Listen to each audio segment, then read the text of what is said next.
வணக்கம். நாசாவை சார்ந்த ஒரு விஞ்ஞானி கெவின் நர்த் அப்படின்னு சொல்லக்கூடிய ஒருத்தர் என்ன சொல்லியிருக்காரு அப்படின்னு பாத்தீங்கன்னா, இந்த உலகத்துல கடல்கள் தான் அதிகமா இருக்கு. இந்த கடலுக்கு அடியில இதுவரைக்கும் நம்ம போய் ஆராய்ச்சி பண்ணாத இடங்கள் எக்கச்சக்கமா கிடக்கு. அப்ப இந்த மாதிரியான கடலுக்கு அடியில தான் ஏலியன்கள் வாழ்ந்துகிட்டு இருக்காங்க அப்படிங்கிற மாதிரியான ஒரு விஷயத்த அவர் சொல்றாரு. இதுல உலக நாட்டுல இருக்கக்கூடிய எல்லா ஆராய்ச்சியாளர்களும் இந்த கூற்றை ஏற்றுக்கிறாங்களா அப்படின்னு கேட்டீங்கன்னா கிடையாது.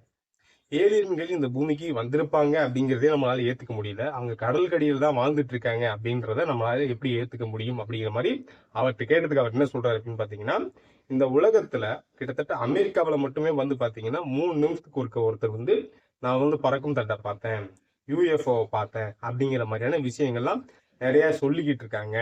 அப்ப இப்படிப்பட்ட பறக்கும் தட்டுகளும் ஏலியன்களும் வந்தது உறுதியா இருக்கு அப்படிங்கிற மாதிரி அவர் சொல்றாரு. அப்ப இதெல்லாம் எங்க இருக்கணும்? அடிக்கடி இங்க பூமியில வெளியில வருது அப்படின்னு பாத்தீங்கன்னா, இது கண்டிப்பா ஆழ்கடல்ல தான் இருக்கணும் அப்படிங்கிற மாதிரியான ஒரு விஷயத்த அவர் சொல்லிட்டு இருக்காரு.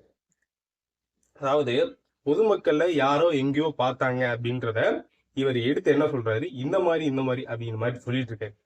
ஆனா நமக்கு என்ன தோணுது அப்படின்னு பாத்தீங்கன்னா, இதுக்கு முன்னாடியே நம்ம நிறைய வீடியோக்கள்ல பேசியிருப்போம். ஏலியன்கள் இருப்பாங்க. ஆனா அவங்க வந்திருக்க மாட்டாங்க அப்படிங்கறத ஒரு உண்மை. ஆனா இவர் என்ன பண்றாரு அப்படின்னு பாத்தீங்கன்னா, ஆழ்கடலுக்கு அடியில போய் தேடி பாருங்க அப்படிங்கிற மாதிரி சொல்றாரு.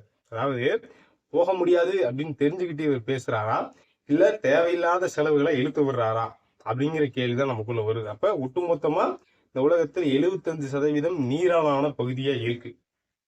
அப்ப அதுக்கு அடியில பாத்தீங்கன்னா ரொம்ப டார்க்கான இடம் தான் அந்த கடலோட தரைப்பகுதி அப்படின்னே சொல்லலாம். கடலுக்கு அடியில் இருக்கக்கூடிய தரைப்பகுதி.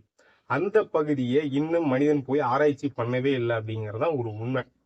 இவர் என்ன பண்றாரு, இவருக்கு என்ன தோணுது அப்படிங்கிறது தெரியல. இவர் ஒரு மிகப்பெரிய ஒரு கல்வியாளர், ஆராய்ச்சியாளர் அப்படிங்கிற மாதிரி சொல்றாங்க. அதாவது கெவின் நத் அப்படின்னு சொல்லக்கூடியவர் நாசாவில் இருக்கக்கூடிய மிகப்பெரிய ஒரு விஞ்ஞானி. அவர் ஒரு கல்வியாளரும் கூட அப்படிங்கிற மாதிரி ஒரு விஷயத்த சொல்றாங்க. ஆனா இவர் என்ன பண்றாரு அப்படின்னு பாத்தீங்கன்னா, ஹாலிவுட் படங்கள்ல வர டைரக்டர்லாம் இருப்பாங்கல்ல, அந்த மாதிரி ஒரு சிந்திக்க ஆரம்பிச்சிடாரு. இந்த மாதிரி நீங்க போய் அடியில போய் பாத்தீங்கன்னா கண்டிப்பா அங்க ஏலியன்கள் இருந்துகிட்டு இருப்பாங்க அப்படிங்கிற மாதிரி இவர் நைட்டு கனவுல தோணுனதெல்லாம் நேர்ல பேசிட்டு இருக்காரா அப்படிங்கிற ஒரு கேள்வியும் வருது. அவர் என்ன சொல்றாரு அப்படின்னு பாத்தீங்கன்னா, இந்த இடம் தான் அப்படின்னு சொல்லி குறிப்பிட்டு எந்த இடத்தையுமே சொல்லல. பொதுவா போய் நீங்க ஆழ்கடல்ல தேடி பாருங்க, அங்க கண்டிப்பா இருப்பாங்க வேற்றுக்கிரகவாசிகள் அப்படிங்கிற மாதிரிலாம் சொல்றது நமக்கு என்ன தோணுது, இவருக்கு என்னமோ ஆயிருச்சு அப்படிங்கிற மாதிரிதான் நமக்கு தோணுது. இந்த மாதிரி நம்ம இதுக்கு முன்னாடி நிறைய வீடியோக்கள்ல பேசியிருக்கோம். இந்த பிரபஞ்சமானது ஒரு முடிவிலி அப்படின்னே சொல்லலாம். எக்கச்சக்கமான தூரம் போய்கிட்டே இருக்கக்கூடியது. எக்கச்சக்கமான பால்வெளி அண்டங்கள், கோடிக்கணக்கான நட்சத்திரங்கள், சூரியன்கள், அந்த மாதிரி சூரிய குடும்பங்கள் அந்த மாதிரி எக்கச்சக்கமா இருக்கு. அதுல ஏதாவது ஒரு கிரகத்துல கண்டிப்பா உயிரினங்கள் வாழும் அப்படிங்கறதா ஒரு உண்மை.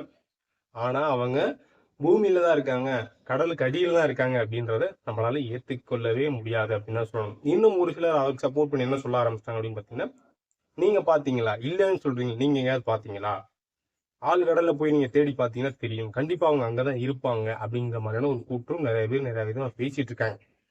உங்களுக்கு என்ன தோணுது? அதை கீழே கமெண்ட்ஸ்ல போஸ்ட் பண்ணுங்க. மறக்காம நம்ம சேனலை சப்ஸ்கிரைப் பண்ணிடுங்க. நன்றி.